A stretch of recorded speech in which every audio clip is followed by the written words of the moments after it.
Hello दोस्तों, स्वागत है आपका रेलवे की पाठशाला पे। और हम करते हैं रेलवे की केमिस्ट्री, हमारी जो अगली क्लास है उसको। और आज के इस वीडियो हम देखेंगे क्लोरोफ्लोरोकार्बन, यानी कि आपका फ्रियोन क्या होता है, फ्रियोन का नामकरण कैसे लिखते हैं, फ्रियोन कहाँ काम आते हैं।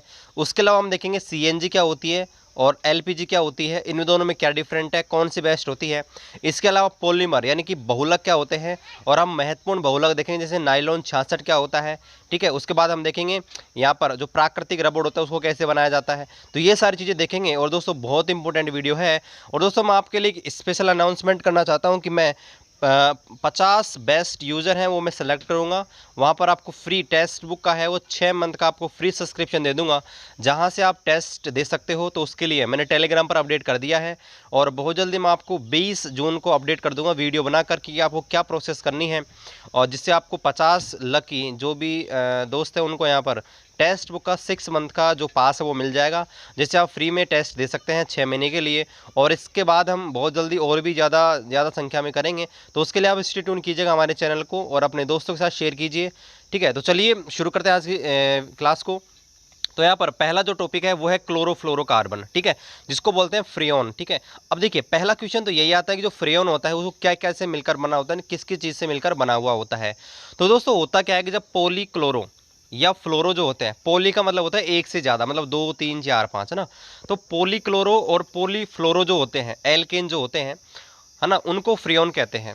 या हम दूसरी भाषा में कहें तो कार्बन परमाणु से यदि क्लोरीन और फ्लोरीन जुड़ जाती है तो दोस्तों इसे बोलते हैं क्लोरोफ्लोरोकार्बन। अब देखिए इनका नाम ही है CFC, यानी कि कार्बन, फ्लोरीन और क्लोरीन, यानी कि CFC। ठीक है, ये इनका नाम ही है। तो फुल फॉर्म होता है क्लोरोफ्लोरोकार्बन, यानी कि क्लोरीन, फ्लोरीन और कार्बन। तो यही क्वेश्चन पहला है कि इसमें क्या क्या आता है। तो क्लोरीन आता है, फ्लोरीन आता है और कार्बन आता है, और इन्हें दोस्तों फ्रियोन भी कहते हैं।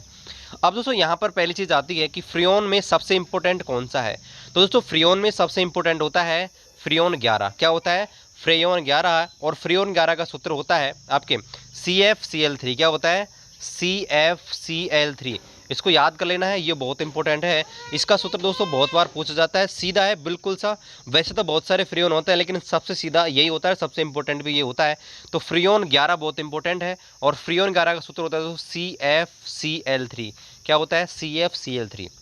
चलिए अब इसको बनाते कैसे हैं। वैसे तो ये ज़्यादातर है ना चीज़ें पूछी नहीं जाती हैं, जो रिएक्शन होती है जो कि ज़्यादा पदार्थों की। ठीक है, लेकिन फिर भी देख लीजिए, जब कार्बन टेट्राक्लोराइड होता है CCl4 होता है, अगर उसकी रिएक्शन हाइड्रोजन फ्लोराइड यानी कि HF से कराते हैं, किसकी उपस्थिति में? SbCl5 की उपस्थिति में, तो दोस्तों उस स्थिति में फ्रियोन 11 यानी कि ये देखिए CFCl3 इसका निर्माण होता है। अब चलिए हम आपको सिखाते हैं कि फ्रियोन का नामकरण कैसे लिखा जाता है, क्योंकि नामकरण कई बार पूछ लिया जाता है।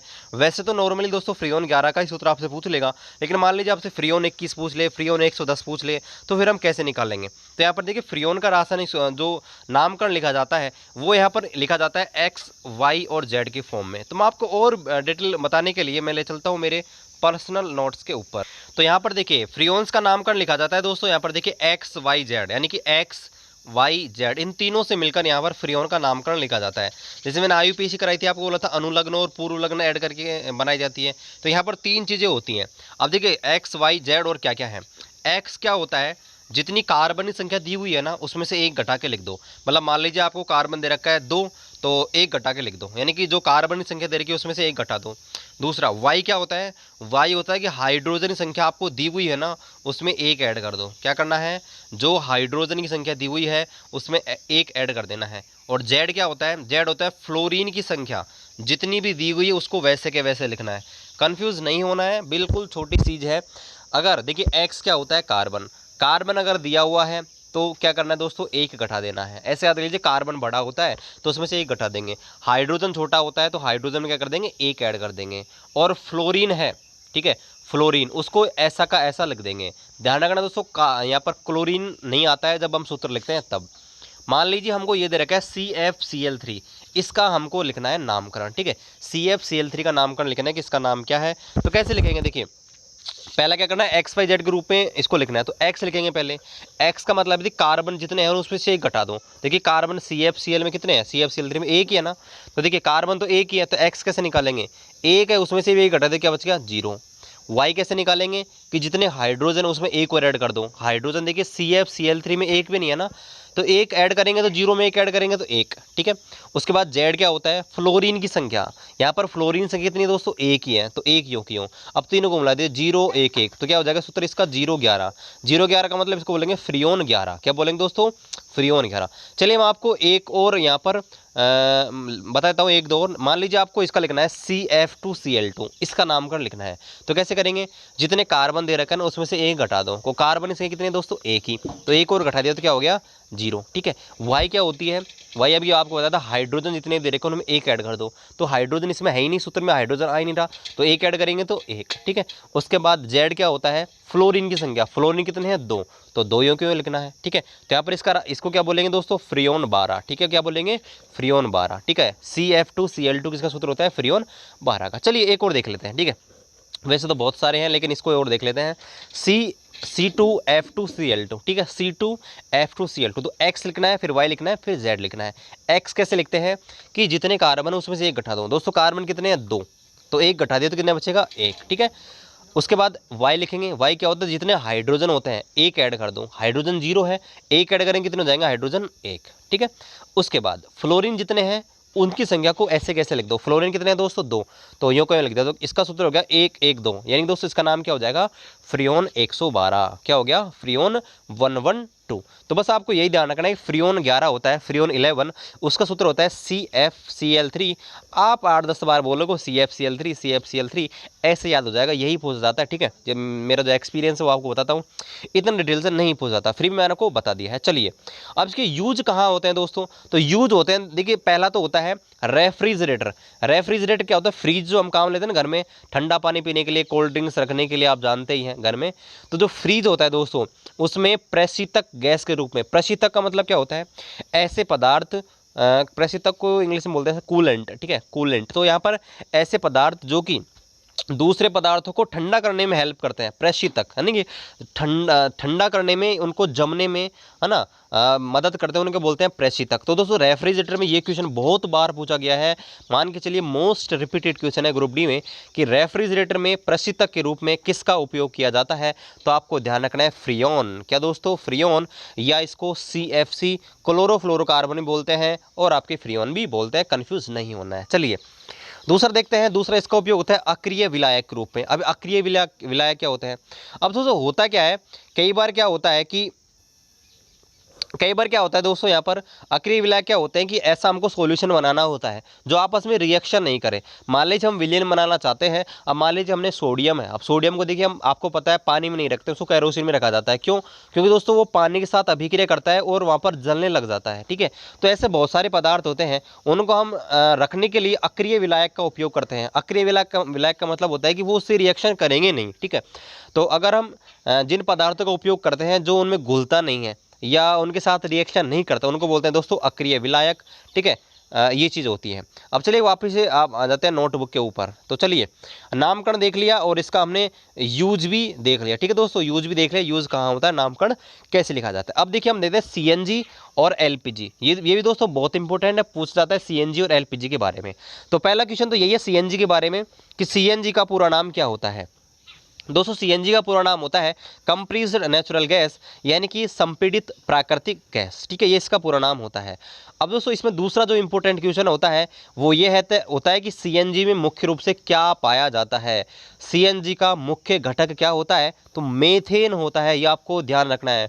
बहुत बार पूछा गया है और कन्फ्यूज हो जाते हैं स्टूडेंट इसमें कि CNG का जो घटक होता है दोस्तों क्या होता है, तो क्या होता है दोस्तों, मेथेन। क्या होता है, मेथेन। बस ये आपको ध्यान रखना है। और आपको ये चीज़ और ध्यान रखनी है कि जब CNG को जलाया जाता है तो कौन सी गैस निकलती है और क्यों निकलती है, ठीक है। तो यहाँ पर देखिए जब CNG जो होता है दोस्तों, उसमें कार्बन की मात्रा बहुत ही कम होती है, अतः जब इसको जलाया जाता है तो कार्बन मोनोऑक्साइड और कार्बन डाइऑक्साइड दोस्तों, ये दोस्तों कम निकलती हैं। इसलिए दोस्तों जो आपका CNG गैस होती है, जो प्राकृतिक गैस होती है दोस्तों, वो आपके पर्यावरण के लिए अच्छी होती है, यानी कि ये आपके प्रदूषण नहीं फैलाती, पॉल्यूशन नहीं फैलाती है, ठीक है। ये आपको ध्यान रखना है। CNG अच्छी क्यों मानी जाती है, इसीलिए मानी जाती है क्योंकि इससे आपके पॉल्यूशन कम होता है, ठीक है।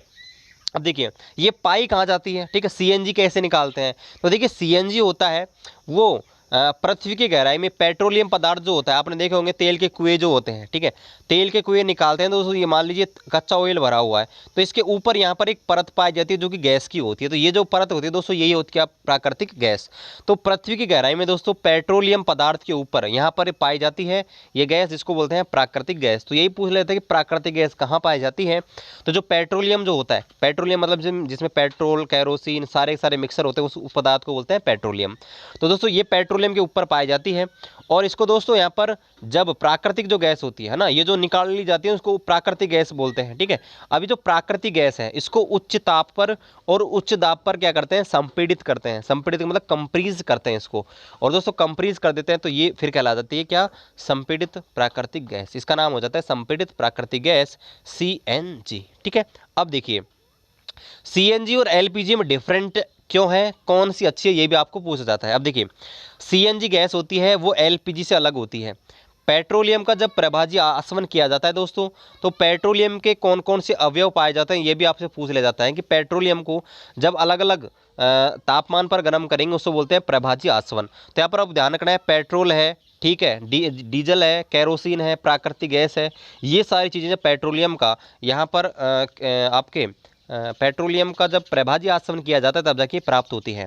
अब देखिए ये भी आपको ध्यान रखना है कि इन गैसों को उच्च दाब पर संपीड़ित करके द्रव में बदला जाता है, ठीक है, और उस समय दोस्तों LPG गैस वो बनती है, यानी कि LPG जो होती है पेट्रोलियम से प्राप्त होती है। अब दोस्तों यहाँ पर एक चीज़ क्वेश्चन मोस्ट इंपॉर्टेंट क्वेश्चन है कि LPG की तुलना में CNG बेस्ट क्यों है, ठीक है। CNG बेस्ट क्यों है, क्योंकि दोस्तों CNG इसलिए अच्छी है क्योंकि CNG दोस्तों हल्की गैस होती है, ठीक है, क्योंकि LPG से हल्की होती है ये, ठीक है। और जब दोस्तों मान लीजिए आप इस्तेमाल कर रहे हो CNG गैस, अगर आप उपयोग में ले रहे हो और घर में अगर आपने सिलेंडर खुला छोड़ दिया CNG का, है ना, CNG का अगर आपने उसका रेगुलेटर है वो खुला छोड़ दिया, तो दोस्तों होती क्या है, जो CNG गैस है ना वो हल्की होने के कारण दोस्तों हवा में उड़ जाती हैं। तो मान लीजिए अगर गलती से वहाँ पर आग लग गई तो आपका कोई नुकसान नहीं होने वाला। लेकिन दोस्तों LPG होती है ना, LPG gas liquid petroleum gas इसका पूरा नाम होता है, यानी कि द्रवित पेट्रोलियम गैस, ये दोस्तों भारी गैस होती है। मान लीजिए अगर इसका रेगुलेटर खुला रह गया आपका सिलेंडर का, तो दोस्तों होता क्या है कि ये ज़मीन में नीचे बैठ जाती है, सतह पर बैठ जाते हैं नीचे। अब मान लो गलती से अगर आग मिल गई ना इसको कहीं से भी, तो दोस्तों ये तबाही मचा देती है। इसलिए दोस्तों LPG है वो दोस्तों आपके हानिकारक होती है। लेकिन फिर आप बोलेंगे सर इसको LPG सिलेंडर काम क्यों लेते हैं, जो हमारे घरों में जो सिलेंडर काम आते हैं वो LPG के क्यों आते हैं, CNG के क्यों नहीं आते। उसका दोस्तों कारण ये है कि आपका LPG है ना, एक LPG है एक CNG है। तो LPG में क्या होता है दोस्तों, इसकी ज्वलन ऊष्मा का मान ज़्यादा होता है। अब ये ज्वलन ऊष्मा क्या होती है, ज्वलन ऊष्मा का मतलब होता है कि एक CNG गैस आप लेंगे और एक आप LPG लेंगे। तो LPG को जलाओगे ना, 1 लीटर LPG जलाई और 1 लीटर आपने CNG जलाई, तो ऊष्मा जो देता है ना दोस्तों वो LPG ज़्यादा देती है।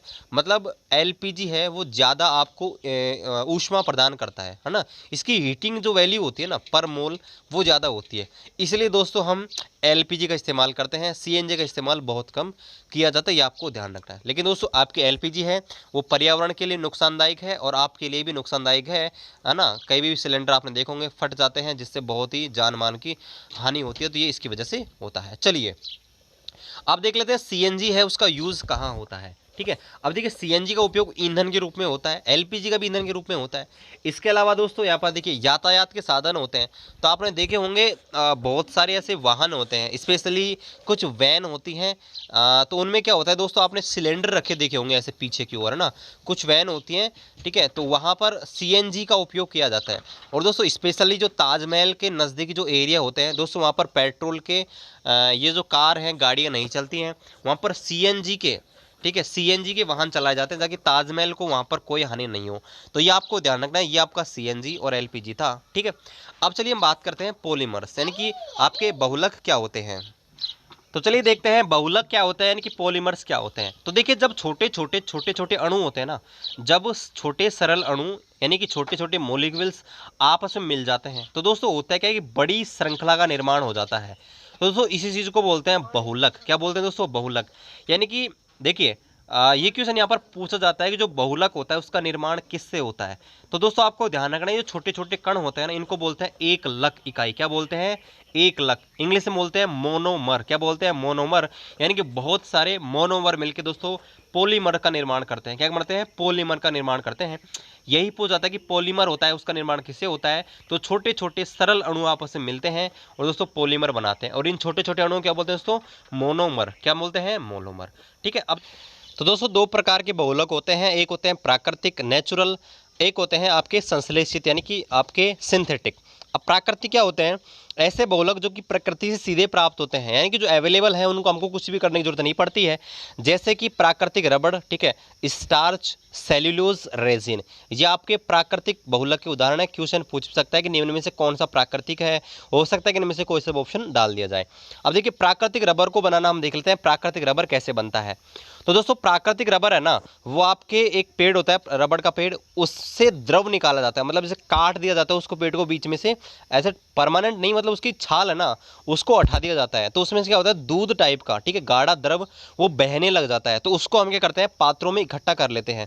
और दोस्तों उस जो द्रव होता है उसको बोलते हैं रबर क्षीर या फिर लेटेक्स। लेकिन दोस्तों आपको लेटेक्स से मिलेगा ऑप्शन में, लेटेक्स ध्यान रखना है। जो गाढ़ा द्रव होता है उसको बोलते हैं लेटेक्स, ठीक है, वो लेटेक्स होता है। और उसको बोलते हैं दोस्तों आइसोप्रीन, ठीक है, आइसोप्रीन से बना सकते हैं या उसको लेटेक्स बोलते हैं।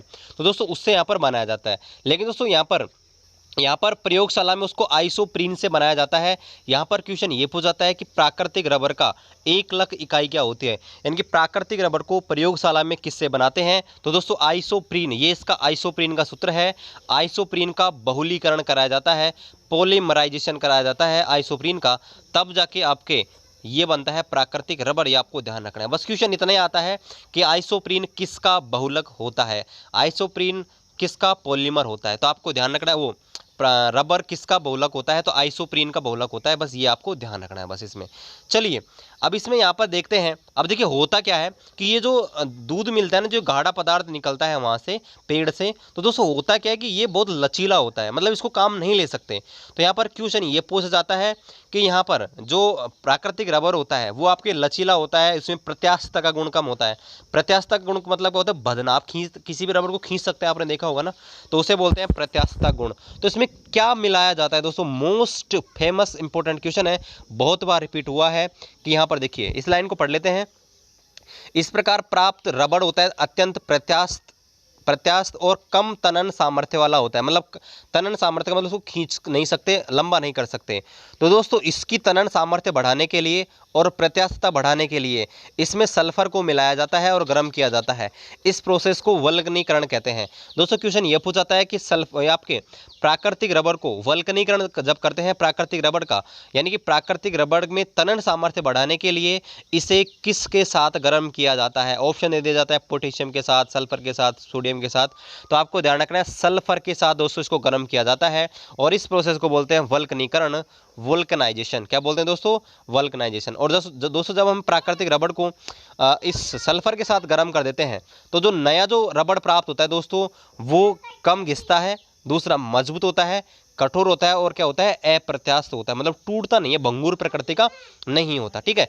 अब देखते हैं दूसरे संश्लेषित बहुलक क्या होते हैं।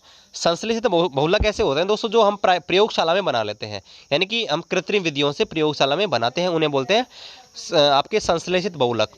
ठीक है। जैसे कृत्रिम रेशे बनाते हैं, फाइबर्स, प्लास्टिक आप देखते होंगे, और संश्लेषित रबर। ठीक है। तो चलिए इनको बनाना देख लेते हैं। इनके बारे में बस ये ध्यान रखना है कि एक लक इकाई क्या होती है, किस किस से मिलकर बनाए जाते हैं, बहुत बार पूछे गए पिछले साल के पेपरों में। चलिए पहला है जिसका नाम होता है नाइलॉन 66। ठीक है। अब नाइलॉन 66 नाम क्यों पड़ा?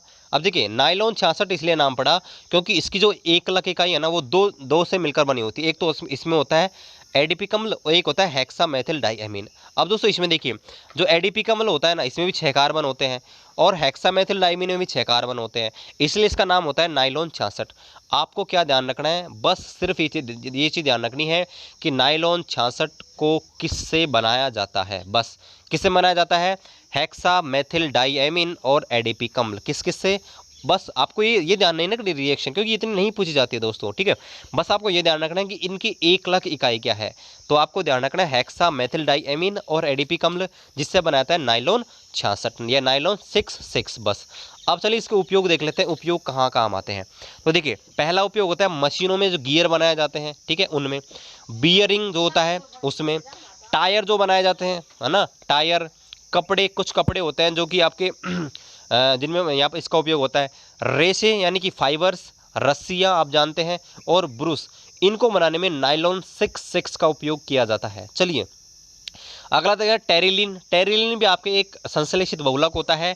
इसे दोस्तों किससे मिलकर बनाया जाता है, बस ये चीज़ ध्यान रखनी है, एथिलीन ग्लाइकोल और टेरेथेलिक अम्ल, क्या, एथिलीन ग्लाइकोल एंड टेरेथेलिक एसिड, इससे बनाया जाता है। बस ये आपको ध्यान रखना है बस, और इसके यूज़ ध्यान रखने हैं। देखिए कपड़े और नाव की पोल, नाव की पोल क्या होती है, नाव आपने देखी होगी, कोई भी से मान लीजिए नाव है तो आपने ऐसे ऊपर देखा होगा, उसके ऊपर एक कपड़ा सा, एक झंडा टाइप का ऐसा लगा रहता है ना, ये तो इसी को ही बोलते हैं पोल, है ना। तो नाव की पोल बनाने में, बेल्ट आप जो पहनते हैं बेल्ट, ठीक है, चुंबकीय टेप, फिल्म, वो फिल्म नहीं, वो जो देखते हैं जो है ना, वो वाली फिल्म नहीं, जो हम फिल्में देखते हैं वो नहीं, दूसरी जो फिल्म, ठीक है, वो आपके बनाने में इसका उपयोग किया जाता है, कि ठीक है, आपके टेरिलीन का, ठीक है। चलिए इसके बाद देखते हैं रियोन।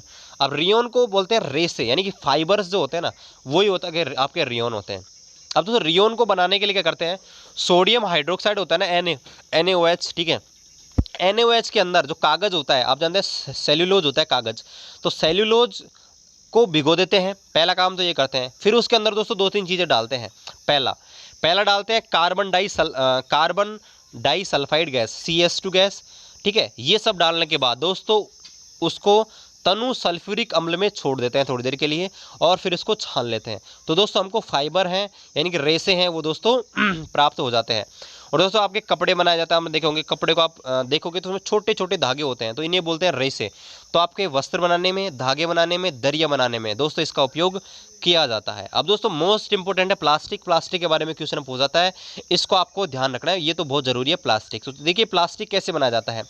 तो प्लास्टिक का रासायनिक नाम होता है आपके पॉलीथीन, क्या होता है, पॉलीथीन। अब देखिए नाम देखेंगे तो पोली एथीन, क्या नाम है, पोली एथीन, और एथीन तो आप जानते ही हैं, एथीन होता है CS2 डबल बॉन्ड CS2, और पोली का मतलब होता है एक से ज़्यादा, यानी कि जब आप एक से अधिक एथीन के जो कण होते हैं, अणु होते हैं, उनको उच्च दाब और उच्च दाब पर यहाँ पर बहुलीकरण करवाएंगे, मतलब उनको आपस में मिक्स करेंगे, तो दोस्तों आपका पॉलीथीन बनता है, यानी कि प्लास्टिक बनता है। देखिए ऐसे, ये CS2 double bond CS2 ethene होता है, इसके कितने अणु लेंगे दोस्तों, N, देखिए N, और बहुलीकरण करा देते हैं तो दोस्तों बॉन्ड है ना आपका बंद होता है दोस्तों, वो कैसे टूटता है, देखिए ये बीच का बंध है ना दोस्तों, इधर टूटता है और इधर टूटता है, मतलब एक इलेक्ट्रॉन इधर जाता है, एक इलेक्ट्रॉन इधर जाता है, और यहाँ पर दोनों तरह से बॉन्ड है वो फ्री हो जाता है, ठीक है।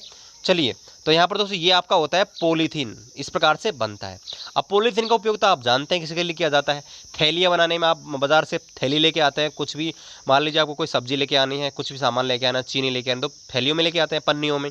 सांचे में ढली हुई वस्तुएं, बहुत सारे सांचे बने आते हैं, ठीक है, प्लास्टिक टाइप के आपके इसके आते हैं।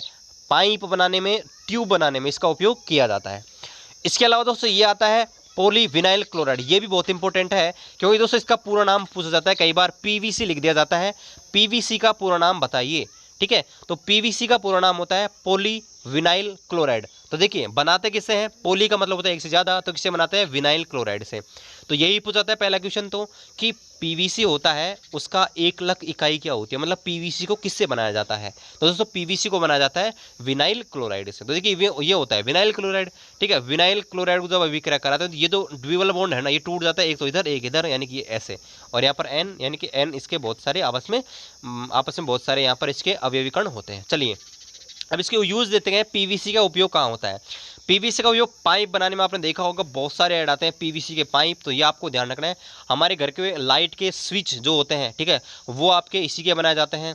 और पाइप, जूते भी होते हैं कुछ, चप्पल, थैले, बरसाती कपड़े जो आते हैं दोस्तों, वो खिलौने बनाए जाते हैं कुछ, और फोनोग्राम के रिकॉर्ड, विद्युत रोधी परतें, विद्युत रोधी परतों का मतलब क्या होता है दोस्तों, हमारे क्या होते हैं, बहुत सारे उपकरण होते हैं जो हम करंट बचाने के लिए करते हैं, यानी कि हमारे देखिए स्विच जो होते हैं मेनली PVC के बने हुए होते हैं, तो ये आपके विनाइल क्लोराइड होता है। चलिए अगला देखते हैं, जिसका नाम होता है PAN, ठीक है। अब दोस्तों कन्फ्यूज हो जाते हैं, आपसे अगर पूछ लिया PAN का पूरा नाम, तो ये पैन वाला पैन कार्ड वाला पेन नहीं है, ठीक है। ये आपको ये वाला ध्यान नहीं है, परमानेंट अकाउंट नंबर वो वाला नहीं है, ठीक है। आपको ये ध्यान रखना है वो पर्सनल अकाउंट नंबर वो वाला नहीं है, ठीक है। ये चीज़ अलग है। ये आपके साइंस की है, पॉली एक्रिलोनाइट्राइल। तो यहाँ पर अगर साइंस में क्वेश्चन पूछ जाता है कि PAN का पूरा नाम बताइए, तो आपको ध्यान रखना है पॉली एक्रिलोनाइट्राइल। अब बनाते किससे हैं? पॉली को उठा दीजिए, किससे बनाएंगे? आपके एक्रिलोनाइट्राइल से। और एक्रिलोनाइट्राइल को क्या बोलते हैं? Vinyl cyanide. क्या बोलते हैं? Vinyl cyanide. बस आपको ये ध्यान रखना है किससे बनाया जाता है। ये रिएक्शन दोस्तों नहीं आती है, ठीक है। तो इस प्रकार से इसको बनाया जाता है, इसका बहुलीकरण करते हैं तब जाके ये आपके बन जाता है। चलिए इसके यूज़ देख लेते हैं, क्या काम आता है, ठीक है। तो यहाँ पर ऐसे स्वेटर जो बनाई जाती है वो, और ऊनी जैसे जो कपड़े बनते हैं ऊन से, जैसे तकिया बनाए जाते हैं, गद्दे बनाए जाते हैं दोस्तों, वो आपके बनाए जाते हैं इसके, ठीक है। ये आपको ध्यान रखने हैं। चलिए इसके बाद देखते हैं पॉलीस्टाइरीन। अब पॉलीस्टाइरीन किससे बनाएंगे? स्टाइरीन से। स्टाइरीन का सूत्र होता है दोस्तों ये CH2 डबल बॉन्ड CH और C6H5। और जब इसकी अभिक्रिया किसी पेरोक्साइड की उपस्थिति में करा दी जाती है तो आपके पॉलीस्टाइरीन बनता है, ठीक है। अब देखिए कुछ भी नहीं है, बस आपको इनकी एकलक इकाई ध्यान रखनी है और कुछ भी नहीं है, ठीक है। इसके उपयोग क्या करते हैं? चाय के कप बनाने में, बोतलों के ढक्कन बनाने में, रेफ्रिजरेटर के पार्ट्स बनाने में, टाइल्स जो होती है दीवारों में वो बनाने में, पैकिंग सामग्री होती है उनको बनाने में, ठीक है। और यहाँ पर लास्ट देख ले, संश्लेषित रबर जो होते हैं, यानी कि दो प्रकार के रबर देखे ना तो हमने, एक तो होते हैं प्राकृतिक जो कि दोस्तों आपके बनाए जाते हैं, वो प्राकृतिक जो अपने आप मिलते हैं। दूसरे होते हैं आपके संश्लेषित। अब दोस्तों संश्लेषित दो प्रकार के होते हैं, एक होता है ब्यूना S, एक होता है ब्यूना N। तो बस यही क्वेश्चन बहुत इंपॉर्टेंट है जो मैं आपको बता रहा हूँ कि ब्यूना S और ब्यूना N में ये ब्यूना शब्द होता है वो किस चीज़ को प्रदर्शित करता है, यानी कि ब्यूना का मतलब क्या है, यानी कि ब्यूना क्या है? ब्यूना, ऐसे मैं अलग लिख के बताता हूँ। ब्यूना का मतलब होता है दोस्तों, ब्यू का तो होता है ब्यूटाडाइइन। क्या होता है? ब्यूटाडाइइन, ठीक है। ब्यूना क्या होता है? ब्यूटाडाइइन। और Na होता है दोस्तों सोडियम। क्या होता है? सोडियम। बस ये क्वेश्चन पूछ जाता है कि जो ब्यूना होता है BUNA, इसमें ब्यूना का मतलब होता है, तो ब्यूना होता है ब्यूटाडाइइन और Na होता है सोडियम का उत्प्रेरक, ठीक है। अब इसका उपयोग कहाँ होता है? तेल की टंकियाँ बनाने में। अब दोस्तों होता क्या है, तेल मान लीजिए आप कच्चा ऑयल कहीं पे लेके जा रहे हो, अब मान लीजिए अपने उसकी ठोंटी है या उसकी जो नली है बाहर की है ना, टंकियाँ हैं, वो दोस्तों आप है ना लोहे की तो बना नहीं सकते, क्योंकि मान लीजिए आप लोहे के अंदर मान लीजिए कच्चा तेल भर के ले जा रहे हो, लोहे के अंदर पेट्रोल लेके जा रहे हो, तो गलती से दोस्तों अगर कुछ भी कैसे भी आग उसने पकड़ ली कैसे भी, तो आपको पता है बहुत ज़्यादा नुकसान हो सकता है। तो उस स्थिति में दोस्तों यहाँ पर प्लास्टिक के यहाँ पर बनाए जाते हैं और ये आपके इसी का निर्माण आपके ब्यूना S और ब्यूना N करते हैं, यानी कि आपके जो आपके टायर ट्यूब बनाए जाते हैं, चिकित्सा उपकरण बनाए जाते हैं, पेट्रोल के नल, जूतों के तले, ये भी दोस्तों इसी के बनाए जाते हैं। तो बस आपको यही चीज़ ध्यान रखनी है दोस्तों कि इनके जो आपके एकलक इकाई होती है वो क्या होती है। तो बस मैं आपको एक बार दोबारा बता देता हूँ। देखिए सबसे पहले देखा था प्राकृतिक रबड़ का होता है दोस्तों लेटेक्स, या इसको प्रयोगशाला में बनाते हैं तो आइसोप्रीन इसका क्या होता है? एकलक होता है। दूसरा हमने देखा था यहाँ पर देखिए क्या, दूसरा देखा था नाइलॉन 66 को दोस्तों बनाते हैं हेक्सामेथिल डाइएमीन और एडिपिक अम्ल से, बस। तीसरा हमने देखा था टेरिलिन को बनाते हैं एथिलीन ग्लाइकोल और टेरेथेलिक अम्ल से। चौथा हमने देखा था रेयन को तो दोस्तों अलग मेथड है, इसका एकलक इकाई नहीं होती है, ठीक है। इसके बाद हमने देखा था प्लास्टिक अगर पॉलीथीन की बात हो रही है तो पॉलीथीन बनाई जाती है एथीन से। PVC की बात हो रही है पॉलीविनाइल क्लोराइड, तो उसको बनाते हैं विनाइल क्लोराइड से। इसके बाद PAN यानी कि पॉली एक्रिलोनाइट्राइल की बात हो रही है तो इसको बनाते हैं एक्रिलोनाइट्राइल से, ठीक है।